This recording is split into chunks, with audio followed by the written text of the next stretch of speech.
Hey everybody, it's Rob from Man Sewing, and today's tutorial is going to be another one of those great ideas on what to do with some of your favorite fabrics that you're not necessarily going to quilt with. Here's one of my examples up here. Now, framed fiber art, I call this. This is a great old Day of the Dead fabric from Alexander Henry Fabrics. Please don't ask me for it. I don't think it's available anymore, and you can't have mine. I have all of the colors and all of the motifs. I just love that stuff. But I also wanted to just display it. So I found that terrific old frame and I thought the fabric matched nicely. And so that's one of the kicks I get, is kind of matching that stuff together. And I also, when I travel around, I love to look in those old knick-knack stores or junk stores for old frames and like old instruments and stuff. Now, one of the tips is make sure you're not paying any extra for all the dust that builds up on the glass. It's not padding. You don't need to spend extra on that. But like this frame here, I think I might have spent $1 or $2 on it, I'm sure. Now, when you're doing this kind of stuff, you can leave the glass in, you can take the glass out. It really depends on what your intended look is. So what I want to show you here is how I'm going to do some free motion machine quilting, just a little bit of embellishing. And what I've chosen here is this really cool fabric from Michael Miller. I chose it specifically because it has some negative space. If you really like tight free motion machine quilting, you could do a lot of your intricate work in that negative space. But you can also just trace around the edging, and not only does the tracing around the edging with a different color of thread actually add some character to the fabric itself, but it adds that quilted texture or that loft to the fabric, and that's when you may decide to take the glass actually out of the frame if you want. So like I said, there's a lot of different ways to approach this, but let me walk you through how I'm going to do the actual stitching here. I'm going to have to set this down because I'll knock it over. Okay. Now, for something like this, just about any kind of batting, or maybe even like that cool new Bosal foam would also work. But what I've done here is I have 2 layers of the cotton batting. This was just a scrap laying around. You can see I brought some extra threads with me today, right? And the reason I have 2 layers is the more layers of batting, the more loft you get out of your free motion machine quilting. Ooh, I should also point out, I don't have any backing fabric on here. Now, when I'm doing free motion machine quilting, some machines you really are better off with a backing on here. The backing is not a problem, but it might make it a little thick inside of your frame, but that's probably more information than you even needed to know. So, if you have never free motion machine quilted before, wow, this is really a great place to start and practice. You really can't go wrong. But just to give you some rundown, we have our feed dogs in the down position. They're not going to come up. I am in charge of all of my stitch length, all of my stitch width. I am basically just going to move the fabric under the needle. Okay, I'm using a cotton thread, and I'm using a fairly fine needle, like a Sharps 80 or a Sharps 70 would be my preferred choice here. Now, one of the things, if you haven't done much free motion machine quilting, let's just give you a little starting point or a little tip here. I'm going to grab my top thread, and I'm going to drop my needle down. Oh, first I'm going to drop my presser foot. Oh, and that's a really good thing to point out. With the free motion presser foot, it's kind of a hopping foot, and it's really hard to see, as you just saw me do, tell if the foot is up or down. So make sure your foot is down, because when your foot is down, your tension is locked into your machine and you're going to have a fantastic start here. So now I'm just taking a couple stitches to lock my thread in, and I'm going to literally just follow this line.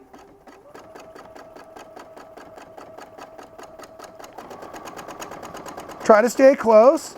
And of course, I've decided to get a little rowdy. I'm using purple thread on blue and white fabric, so I probably better do a little better job.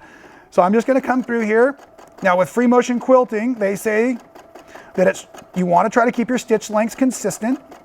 One of the tricks I've learned about that is I'm actually listening and feeling the machine. I'm not looking at the stitch length, but I'm getting that rhythm. And within that rhythm, you're also going to be working within what do I want to say, the vibration of the machine, and you're moving your hands with the rhythm of the needle. So if your hands are going slow, your machine should be going slow. If your hand is going fast, your machine should be going fast. But the first step is I'm just going to quilt or stitch all the way around this little frame of the design, not the frame that we have going over there. Okay. Now, so that you don't have to wait for me to get all the way around the edge. One of the other things you can do, and the less starts and stops you do with your free motion quilting, the less chance of the thread coming loose and unknotting and things. So let's say you wanted to do some of that intricate style stitching now. I've come halfway up. Now I'm going to work my way. Let's say we're doing little circles or something. So I'm going to do some little circles around here. The key to circles is complete every circle. Come around, and now I'm near the little stem. I hope you can see that okay. We've got some cool new cameras here, and I'm running around the stem to give it some new art or some new texture in here.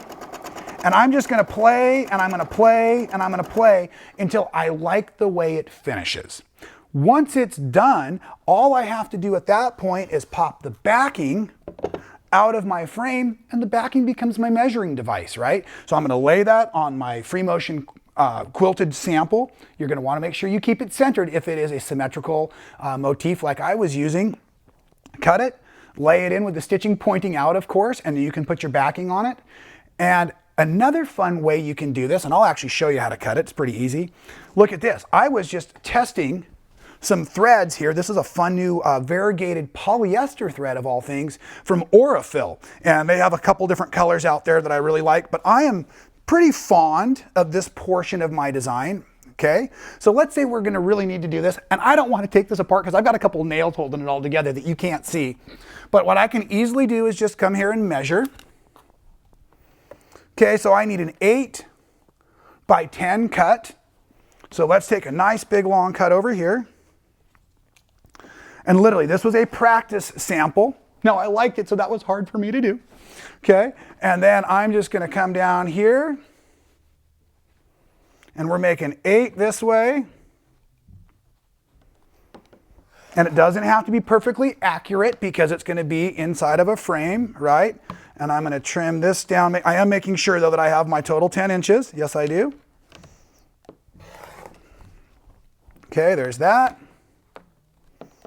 And there's that. And then sometimes having a little bit of extra loft adds some fun to it. Maybe I decided I didn't like that section as much. I could always go back in there and free motion quilt it some more. But when that's all done, I would have popped the back off if I got that rusty old nail out of the way, and you could drop it in this way. Or the other cool thing, I'm going to put my thumb there so you don't see the knot I made. And sometimes the bobbin thread looks as great as the front side, and don't forget, you can always use those cool variegated threads in the bobbin as well. Now, as I said, you can stick just about anything in a frame, but I'm a fiber artist, so I love sticking my fiber art in frames.